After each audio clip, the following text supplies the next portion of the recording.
মিম, চলো বাইরে থেকে বেরোই আসি। হ্যাঁ, কি বললা? বলতেছি চলো বাইরে থেকে ঘুরে আসি। না, যাব না, আমি আজকে যাব না। তাহলে ঠিক আছে, তাহলে আমি যাই, তাহলে তুমি থাকো তাহলে।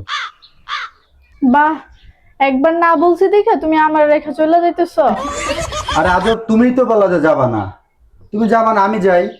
ও, আমি তো জানি যে আমার রাইখা একা গেলে তুমি সুন্দর সুন্দর মেয়েদের দেখতে পারবা, তাই না? আরে আজব, এটা আবার কোন কথা? তোমাকে বললাম তো যে তুমি চলো আমার সাথে, তুমি তো বলা যে তুমি যাবা না। একবার বলছি কি হইছে, বারবার বলবা, হাজারবার বলবা যে চলো চলো চলো, এরকম বারবার বলবা, তাইলে দেখবা যে ঠিকই আমি যাব। আরে আজব, তুমি তো বলা যাবা না। দেখ, এক এক সময় এক একটা বলো, মন মেজাজ খারাপ করে ফেলে। তুমিই তো বলে এই বলো যাবে, এই বলো যাবা না। এই তোমাদের কথা কোনো আগামাত আমি কিছুই বুঝি না। এক এক সময় বলে।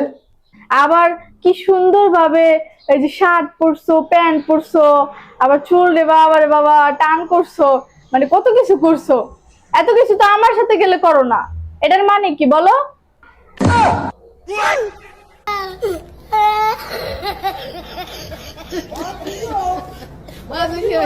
Oh my God.